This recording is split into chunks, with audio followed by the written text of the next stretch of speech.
당시 팔레스타인에서 예수는 흔한 이름이었습니다. 그래서 로마 시대 역사가인 플라비우스 요세푸스는 그의 저서인 유대 전쟁사에서 당시 예수라는 이름을 가진 사람은 수도 없이 많았다라고 기록하고 있죠. 오늘 마태는 이 마태복음에서 그 많고 많은 예수 중에서 특별히 그리스도로 태어난 예수에 관해서 증거하고 있습니다.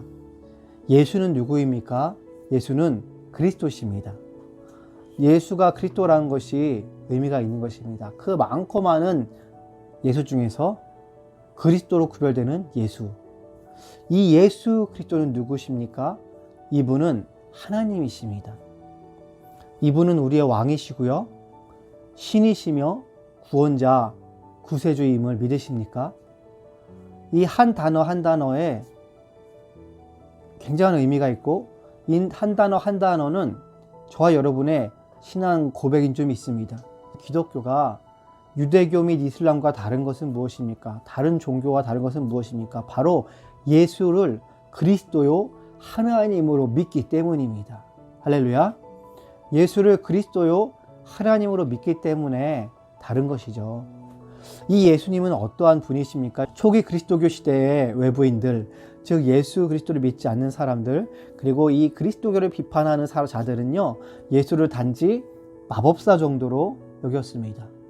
또한 어떤 사람들은요, 예수를 그 당시에 혁명가로 취급했습니다. 어떤 사람들은 예수를 도덕, 선생, 현자 정도로 취급했습니다. 또 그 당시 이 비판가들은 말하기를 또한 예수는 신이 아니다라고 이야기했습니다. 예수는 단지 좀 뛰어난, 많이 뛰어난 인간일 뿐이다 라는 거죠.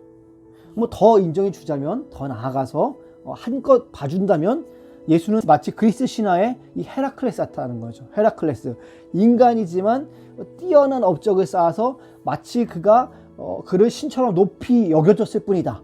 뭐예요? 결코 신은 아니라는 거예요. 또한 예수는 단 한 번도 자신을 신이라고 이야기한 적은 없다. 그러니까 예수는 신이 아니다. 예수는 단지 허무하게 죽고 실패했을 뿐이다. 그의 제자들이 예수의 사역과 그 결과물을 과장시켜서 예수를 신으로 여겼던 것이다 라고 이렇게 말을 하는 거죠. 이게 많은 예수님을 향한 이러한 평가들이 그 당시에 2000년 전에 있었던 그러한 평가들이 오늘날에도 계속해서 역사 가운데 이루어지고 있습니다. 사랑하는 여러분, 어떻습니까? 과연 예수님은 단지 기적을 일으키는 마술사인가요, 여러분에게? 예수님은 혁명가인가요? 예수님은 도덕선생인가요? 아니면 신이 아닌 뛰어난 인간일 뿐입니까? 도대체 왜 예수님은 이 땅 가운데 오셨을까요? 예수님은 어떠한 분이십니까? 마태는 그 이유를 우리에게 알려주고 있습니다. 어느 날 마리아라는 처녀와 약혼한 요셉에게 하나님의 사자가 꿈에 나타납니다. 요셉은 마리아와 약혼하였고 그녀와 동거하기 전에 마리아가 임신한 사실을 알게 되었습니다. 당시 유대교에서는요, 약혼을 하는데 약혼을 하고 1년 후에 신랑이 와서 신부를 데리고 갑니다. 1년 후부터 함께 사는 거죠. 그런데 이 약혼부터 실제 부부로서의 법적인 효력을 갖게 되는 거예요. 그런데 봐요. 그들이 약혼하고 아직 함께 사는 것도 아닌데 동거한 적도 없는데 마리아가 임신을 하게 됐어요. 그럼 이것이 얼마나 큰 문제가 됩니까? 여러분, 우리는 오늘 본문을 통해서 가장 먼저로는 하나님께, 그리스도께 우리 초점을 두어야 하고요. 그것이 항상 복음의 우선순위고, 그 다음엔 또 한편으로는 요셉이 어떠한 사람인지, 하나님께서 복음을 통해서 이 한 사람에게 어떻게 역사하시는지, 하나님께서 역사하시는 한 사람을 통해 과연 어떤 놀라운 일들이 펼쳐지는지를 우리가 알 수가 있습니다. 오늘 본문의 요셉은 어떠한 사람이라고 말하나요? 의로운 사람이라고 말합니다. 그런데 그가 단순히 정직하고 법적이고 율법을 따르는 그러한 의로운 사람이었다면 그는 마리아를 고발하여 죽였을 것입니다. 왜냐? 고대 유대 사회에는 신명기 22장의 말씀처럼 혼전 임신한, 그러니까 여성을 돌로 쳐 죽이는 것이 가문의 명예회복이라고 여겼고 그것이 율법에 쓰여 있었습니다. 하지만 요셉은 그러하지 않았죠. 그는 율법으로 단순히 사람을 정죄하고 죽이는 사람이 아니었던 것입니다. 그는 단순히 가만히 그 일을 드러내지 않고 약혼을 취소하려고 했을 뿐이죠. 그런데 그때 천사가 이 요셉의 꿈에 나타나 이 모든 일의 상황에 대해 알려줍니다. 그러면서 이 성령으로 잉태된 것의 의미를 또한 설명해 줍니다. 여러분, 이 말씀이 무엇을 뜻할까요? 예수께서 이 땅에 오신 것은요, 바로 그분이 큰 기적을 행하는 마술사이기 때문이 아닙니다. 예수님은 우리가 원하는 것을 채워주기 위해 오신 분이 아닙니다. 단순히 우리에게 도덕과 윤리와 교훈을 알려주려고 오시는 교훈 선생이, 도덕 선생이 아닌 것이죠.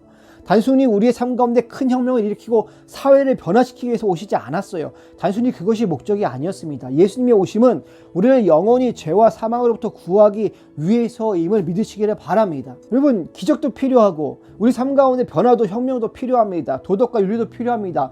복음에는 그러한 모든 것이 들어 있습니다. 하지만 복음의 근본적인 목적과 예수님의 행하심은 죄 문제를 해결하기 위하여 이 땅 가운데 오셨다라는 것입니다.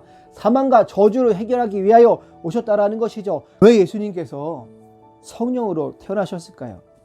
여러분, 사람이 성령으로 태어난다라는 것을 이해하고 믿을 수 있나요?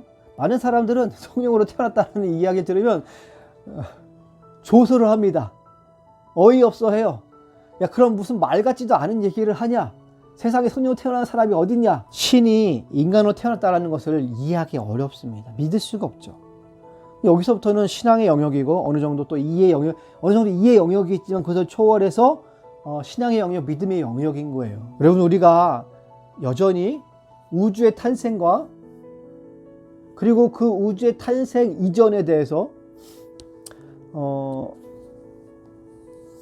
인간과 과학 그리고 여러 가지 많은 영역들에 있어서 이해하지 못하고 설명하는 부분들이 많습니다. 뉴턴이 그랬나요? 아인슈타인이 그랬나요?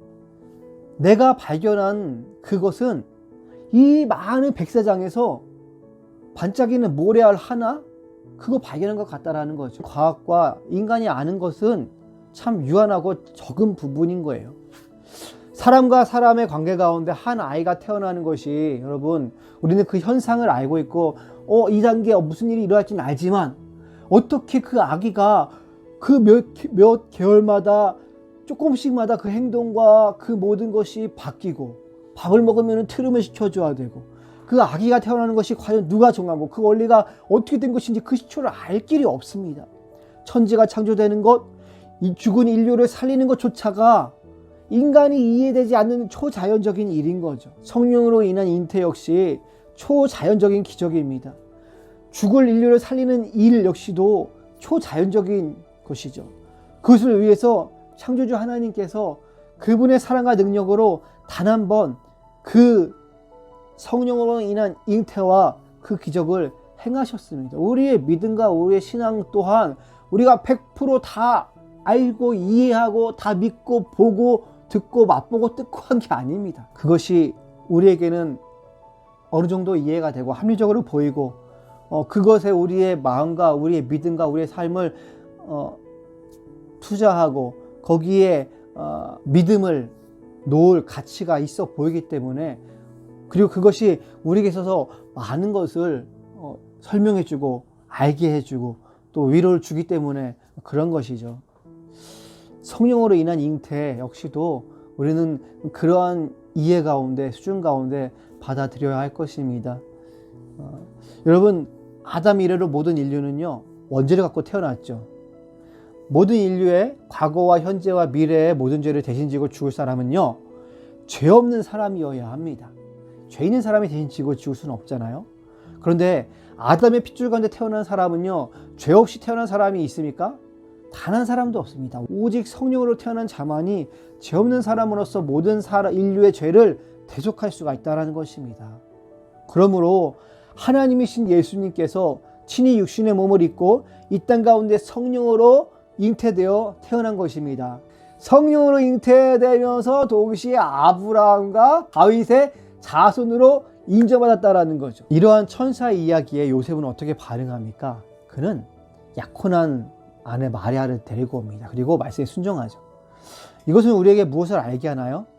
여러분, 의로운 사람이란 법적으로는 의로운 사람, 내가 의가 있고 내가 곱고 바르고 죄가 없고 뭐 이런 거죠. 성경에서의 그리스도인으로서의 의로움은 조금 그런 부분도 있지만 다른 면도 있습니다. 영어 성경 가운데는 righteous라고 정직하고 의롭다라는 표현이 많지만 어떠한 표현에는 또 어떤 본문에는 He's a good man이라고 말합니다. 그는 좋은 사람이라는 거죠.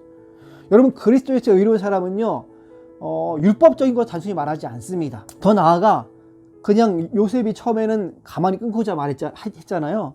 근데 도덕적인 윤리적인 착한 것을 말하지 않아요. 그리스도인으로서는. 그런 것도 필요하지만 더 중요한 것은 무엇입니까? 그리스도인은요, 성경적이고 그리스도 중심적이 되어야 합니다. 왜? 단순히 율법 선생이 아니었기 때문에 그리스도인은 그냥 착해서만도 안 되고 그냥 율법적이어서도 안 된다라는 것이죠. 그리스도인에게 있어서 의로움이란 온유하며 성실 정직해야 하면서 동시에 하나님의 뜻을 구해야 하는 것입니다. 아, 예수님이라면 어떻게 하실까라고 생각하고 기도해야 한다는 거죠. 기도할 때 여러분 응답을 못 받을 수도 있습니다. 하나님의 음성이 안 들릴 수도 있어요. 그때 그리스도인은 어떻게 해야 합니까? 가장 우선순위가 성경은 무엇을 말하는지 말씀을 쫓아가야 된다는 거죠. 요셉이 단순히 자기 의가 있는 사람이었다면 그는 마리아를 율법대로 정죄하여 죽게 했을 것이죠. 요셉이 단순히 착하고 온유하기만 했다면 조용히 마리아와의 관계만 끊었을 것입니다. 하지만 요셉은 어떠했습니까? 그리스도 중심적인 사람이었습니다. 하나님의 말씀을 들을 줄 아는 사람이었습니다. 하나님의 은혜를 아는 사람이었고 그 은혜를 베풀 줄 아는 사람이었습니다. 그는 그래서 하나님의 음성, 천사의 말을 들었을 때 하나님의 말씀에 순종하여 마리아를 아내로 맞이했던 것이죠. 그러한 요셉 가운데 하나님이 주신 복으로 말미암아 요셉이라는 사람의 변화를 통해서 마리아에게 은혜가 베풀어지고 마리아의 삶이 변화되고 그리스도가 태어나고 말미암아 온 인류의 삶이 변했던 것입니다. 우리의 성도의 삶도 마찬가지입니다. 나 한 사람의 삶이 그 의로움이란 단순히 율법대로 정죄하고 판단하고 하는 것이 아니라 단순히 도덕처럼 착하고 선하고 그냥 넘어가는 그런 정도가 아니라 하나님의 말씀으로 말미암아 내 생각 가치관이 변화되며 그 은혜를 알아서 은혜를 베풀고 사랑하는 말미암아 내가 변화되고 주변이 변화되고 온 사회가 말씀 가운데 변화되는 것이 바로 그리스도인의 의로움이라는 것이죠. 그것이 복음의 역할이라는 것입니다. 여러분, 그리스도인들의 의로움이란 자기 중심적이 아닙니다. 내가 의롭고 내가 옳고 내가 착한 것이 아니에요. 그것이 바로 그리스도 중심적입니다. 말씀이 중심이 되어야 돼요. 왜? 예수는 말씀이기 때문에. 예수님이 중심이 될 때 내가 옳고 이로운 것이 아니라 예수님이 의로우시고 예수님이 옳으신 거예요. 예수님의 십자가 죽음으로 인한 그 은혜를 알고 감사하며 받아들일 때 우리는 율법의 칼날을 휘두르는 것이 아닌 율법의 핵심인 사랑과 용서를 전하고 나누는 사람이 될 것입니다. 오늘날의 교회가 율법의 칼날과 의로움을 가지고 세상과 싸우고 힘으로 대적하고 대결하는 것이 아니라 하나님의 은혜를 알아서 그 사랑과 용서로 세상 가운데 하나님의 은혜를 끼쳐야 할 줄로 믿습니다. 기도해야 되고 말씀을 쫓아가야 할 것입니다. 우리가 어떠한 상황에 처할 때 오늘날의 많은 교회 상황과 나라의 상황이 마찬가지죠. 우리 각자의 개인의 상황이 마찬가지입니다. 어떤 누군가를 대할 때 어떠한 문제 가운데 그것을 해석하고 판단할 수 있는 기준은 무엇입니까? 예수 그리스도 중심적이어야 합니다. 그리스도가 나의 전부임을 고백해야 합니다. 그리스도께서 문제 가운데 상황 가운데 교회가 어려울 때 성도가 어려울 때 과연 우리의 힘과 능력을 가지고 세상과 대적하고 싸우려고 했을까? 예수님은 현명화가 아니셨던 것입니다. 예수님은 마법사가 아니셨어요. 예수님은 자신을 희생하여 십자가 가운데 내어주는 분이셨던 것입니다. 여러분, 이게 되지 않는다면 자기 복음, 자기 신앙, 자기 의는 형식적인 종교인, 형식적인 교회, 하나님의 이름을 망령되이 일컫는 교회로 전락할 수가 있습니다.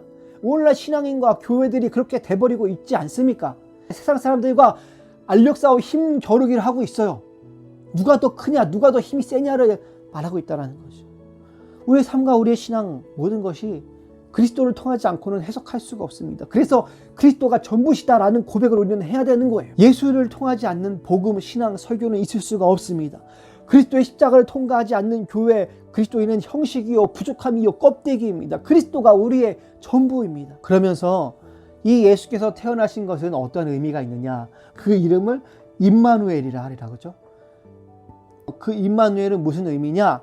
하나님께서 그의 백성 이스라엘에게 역사를 통해서 계속적으로 하나님의 하나님됨을 약속하며 하나님께서 그들의 하나님이심을 알게 하려 하신 거예요. 이것을 통해서 임마누엘 하나님이 뭘 말씀하세요? 나는 너희의 하나님이야.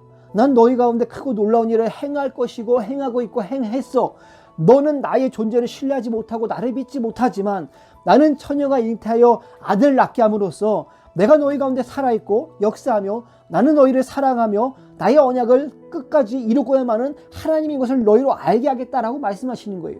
여러분, 오늘날 그리스도인들의 삶이 힘들고 교회가 때로는 어려움을 당하고 교회가 줄어들고 오늘날 많은 세상이 교회를 대적하는 것 같은 그 상황 가운데서도 우리가 중요한 것은 하나님 되심을 고백하는 것입니다. 그럼에도 불구하고 그리스도가 전부심을 고백하는 거예요. 우리는 그리스도 십자가 하나님, 임마누엘 하나님 함께 하시는 하나님을 붙들어야 할 줄로 믿습니다. 여러분, 예수님이 함께 하시는 하나님을 우리에게 보여주는 거예요. 눈에 보이지 않는 하나님을 우리는 예수님을 통해서, 예수님의 말씀과 예수님의 인격과 예수님의 사역과 예수님의 십자가를 통해서 하나님에 대해서 알 수 있다라는 것입니다. 여러분, 임마누엘은 하나님이 우리와 함께 하시다라는 뜻이죠.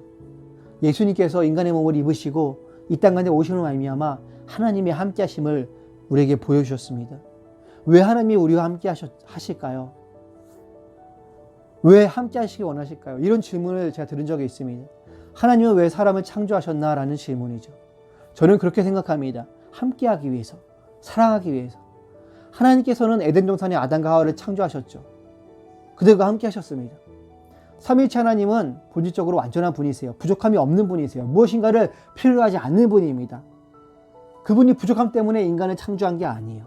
어떤 부모의 부족함을 그것을 메꾸기 위해서 자녀가 태어난 것이 아니라 기본적으로 그 사랑의 발현으로 자녀가 태어나지 않습니까? 하나님의 사랑하심의 발현으로 인간이 창조된 거예요. 그리고 에덴 동산에서 모든 것을 주시고 인간과 함께 하셨죠. 함께 하시는 하나님이에요. 그런데 인간이 죄로 인하여 하나님과 멀어지게 되었습니다. 그래서 그들의 죄를 대속하시고 그들과 함께 하려고 하신 것이죠. 그들과 함께 하시려고 그들을 애굽에서 구원하셨습니다. 성막을 만드셔서 그 성막 가운데 거하심으로 이스라엘 백성들과 함께 하셨습니다. 함께 하시는 하나님이세요. 거하시는 하나님이세요. 그들과 함께 하기 위해서 제사법을 알려주셨어요. 하나님께서는 그 죄를 속죄하고 회개함을 통해서 그 분리된 장벽을 없애고 다시 그들과 함께 하기 위해서 제사법을 이스라엘 백성들에게 알려주신 거예요. 히브리서에서는 여러분, 그러한 동물의 제사로는 이례적이고 일시적이기 때문에 그 아들 예수 그리스도를 이 땅 가운데 보내셔서 그 십자가 피 흘림으로 우리 죄를 단번에 영원히 사하시고 우리와 영원히 함께 하겠다라고 말씀하신 것입니다. 하나님께서는 그만큼 저와 여러분과 함께 하기를 원하시는 임마누엘 하나님이세요. 그 하나님을 우리는 믿어야 됩니다. 그 임마누엘 함께 하시는 하나님은요, 예수 그리스도를 통해서 우리 가운데 나타나신다는 거죠. 그렇기 때문에 우리는 하나님의 함께 하심을 기억하며 그리스도가 우리의 전부이심을 기억해야 하는 것입니다. 여러분, 이렇게 함께 하시는 하나님의 사랑을 알고 계십니까? 반응하고 계십니까? 함께 하십니까? 그 사랑으로 함께 하시는 하나님으로 채워지고 계십니까? 근데 우리가 기억해야 할 것은요, 이 함께 하심이란 것은요, 내가 원하는 것을 들어준다라는 것이 아니에요. 함께 하심이란 것은요, 하나님이 나와 함께 하셔? 하나님 내 편이다라는 게 아니에요. 내 편이 아닌 다른 편을 무찌르시는 그런 하나님이 아닙니다. 우리는 하나님이 함께 하심을 죄성을 가진 이기적인 우리 인간의 습성대로 생각하고 판단하고 이용하는 경우가 참 많습니다. 왜? 죄의 본질 때문에 그래요. 자기 중심성. 우리 그리스도인들은요, 자기 의, 열심, 자기 욕심, 자기 성공, 자기 중심성, 자기 연민을 십자가에 못 박아야 합니다. 그리스도와 함께 십자가에 못 박을 줄 알아야 합니다. 그리고 하나님의 그 말씀과 사랑에 반응함으로 요셉이 그랬듯이 그 은혜를 베풀 줄 아는 사람이 되어야 할 것입니다. 그러한 그리스도인 교회가 되어야 될 것일 줄 믿습니다. 이번 한 주도 하나님과 늘 함께 하여서 하나님이 함께 하심 그 하나로 만족하고 감사하며 우리를 죄와 사망에서 구원하신 그리스도, 그 그리스도가 전부이심을 믿고 고백하며 기도함으로 살아내시는, 또한 끊임없이 변화되는 저와 여러분 되시기를 주님의 이름으로 간절히 소망하고 축복합니다.